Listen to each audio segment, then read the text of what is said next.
Bulan lalu hina timnas Indonesia, kini pelatih Malaysia jilat ludah sendiri, tidak apa-apa naturalisasi, yang penting.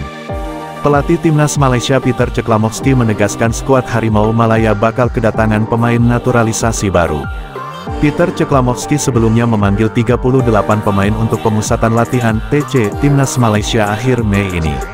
TC yang digelar Timnas Malaysia ini sebagai persiapan laga kedua grup F putaran ketiga kualifikasi Piala Asia 2027.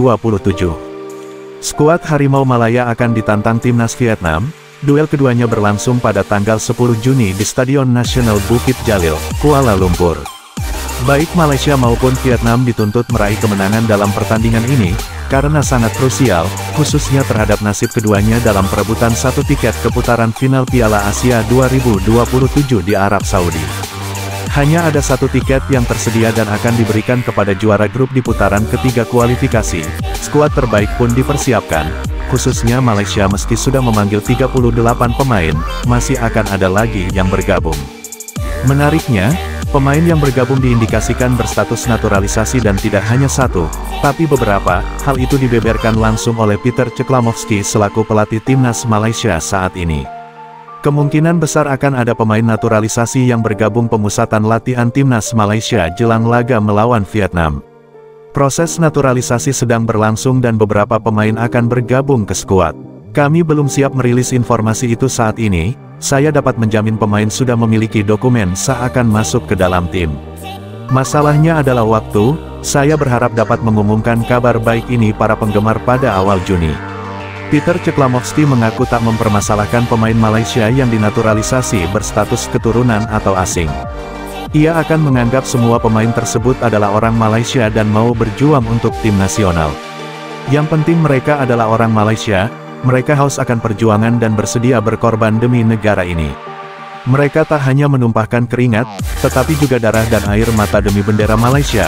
Pungkas Ceklamovski. Sikap Peter Ceklamovski ini seperti menjilat ludahnya sendiri ketika beberapa waktu lalu mengejek program naturalisasi timnas Indonesia. Menurutnya, program naturalisasi tidak relevan bagi dirinya sebagai seorang pelatih profesional. Naturalisasi pemain tidak bermakna untuk Ceklamovski, meski saat ini ia juga menerapkan program yang sama. Proyek naturalisasi Indonesia tidak bermakna bagi saya, jadi saya tidak akan berbicara soal itu. Program naturalisasi itu tidak relevan bagi saya, kata Peter Ceklamovski. Tolak tawaran timnas Indonesia, Malaysia dikritik legendanya, takut kalah atau apa? Alex Pastur, cari pasti-pasti saja. Timnas Indonesia masih menyisakan 2 pertandingan di babak ketiga kualifikasi Piala Dunia 2026 yang harus dimainkan melawan China dan Jepang. Pertandingan yang sekaligus menjadi penentu apakah timnas Indonesia masih memiliki peluang untuk lolos ke Piala Dunia atau tidak. Jika masih mungkin jalan yang akan ditempuh oleh timnas Indonesia adalah lewat putaran keempat, nantinya skuad Garuda akan melawan tim peringkat 3 dan keempat D masing-masing grup A dan grup B, sedangkan jadwalnya masih sangat lama yakni pada bulan Oktober. Itu berarti jadwal timnas Indonesia untuk bulan September masih kosong.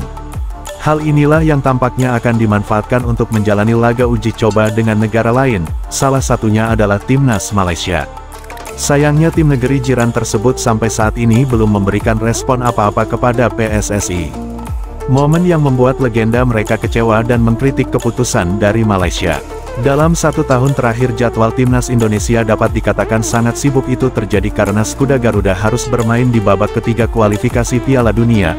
Kesibukan ini sendiri dimulai pada Maret tahun lalu, saat timnas Indonesia masih berjuang di babak kedua kualifikasi Piala Dunia dan harus melawan tim-tim seperti Vietnam hingga Filipina.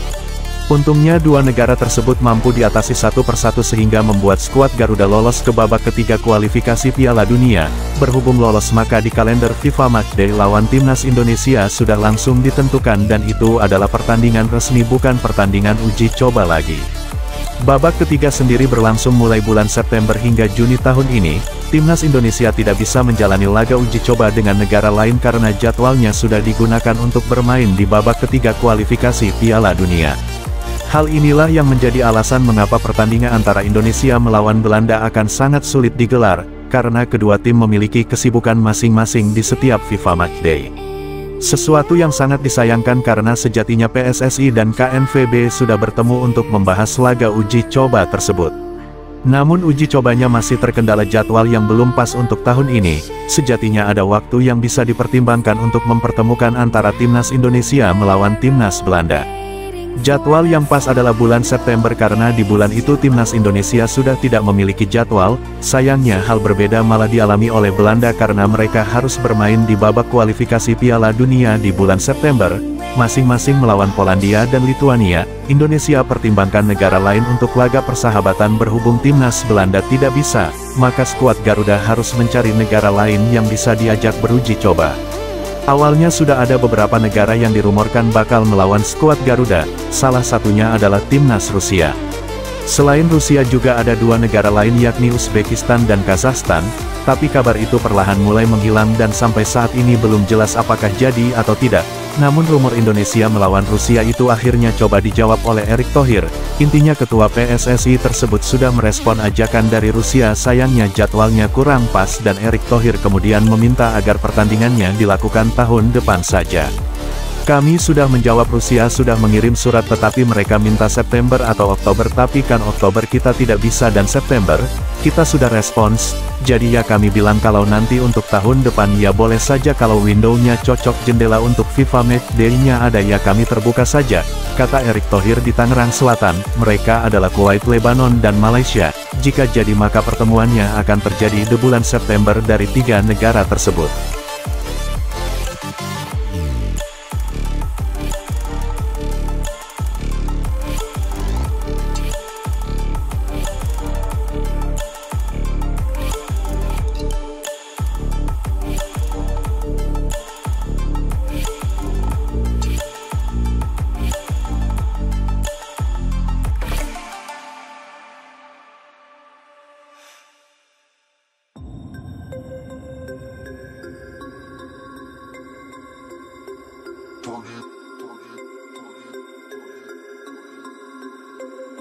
We about to turn it on.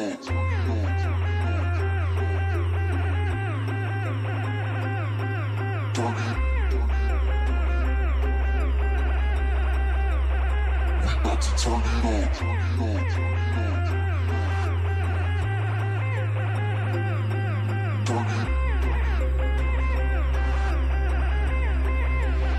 We about to turn it on.